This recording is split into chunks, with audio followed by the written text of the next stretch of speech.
7 নং লক্ষ্মীপুর ইউনিয়ন পরিষদ লিয়াকতগঞ্জ and college কি চলতেছে ভাই?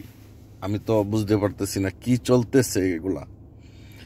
আপনারা পরিচালনা কমিটি আসছেন, পরিচালনা কমিটিকে বাতিল করে পুনরায় আপনারা নতুন কমিটি তৈরি করেন।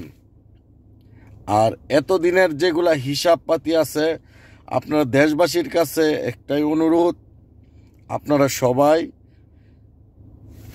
পাই হিসাব করে তারপরে কমিটিগুলা বাতিল করে দেন, পুনরায় নতুন করে কমিটি তৈরি করুন। আমাদের গ্রামের, আমাদের এলাকার, আমাদের অঞ্চলের যেগুলা শিক্ষক আছেন, তারা শিক্ষকতার যোগ্যতা আছে, তার বাদে তারা আমাদের লিয়াকতগঞ্জ অ্যান্ড কলেজের টিচার শিক্ষকতা পারতেছে না, চাকরি করতে পারতেছে না। এই বাহিরের থেকে, দূরের থেকে তারা এসে আমাদের এখানে চাকরি করতেছে কেন? দুর্নীতি আর কত চলবে? দুর্নীতি আর দুর্নীতি নয়, এখন সোজা হয়ে দাঁড়ান সবাই। দুর্নীতি নয় আর, নাম বলতে চাই না, দুর্নীতি নয় আর।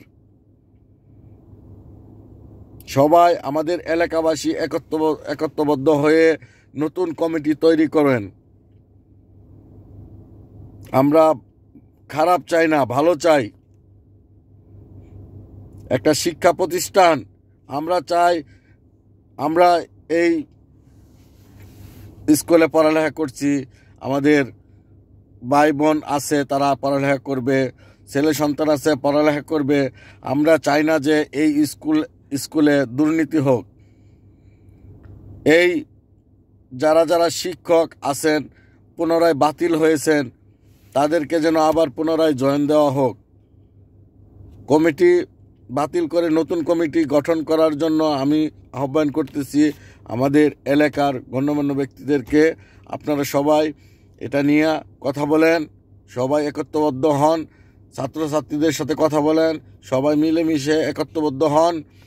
আমাদের যেসব পূর্বে আমাদের ইসলামউদ্দি ভাই, আমাদের রেহান আপু, তাদেরকে বাদ দেওয়া যখন হয়েছে, এখন পুনরায় তাদেরকে যাতে স্কুলে নেওয়া হোক, আমি সেই কামনা করতেছি আপনাদের কাছে। আমাদের এলাকার স্যাররা কি করবে?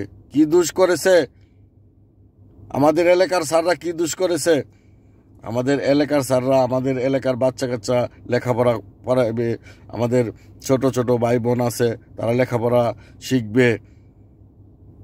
আপনারা দূরের থেকে কোথায় থেকে নিয়ে আসেন। আর হেডমাস্টার রুমে এসি চলে, ছাত্রদের রুমে কারেন্ট নাই, ফ্যান চলে না কেন? আর কত দুর্নীতি চলবে? দুর্নীতি আর চলবে না, দুর্নীতি আর চলবে না। সুন্দর একটি বাংলাদেশ চাই আমরা। ধন্যবাদ সবাইকে, ভালো থাকবেন, আল্লাহ হাফেজ।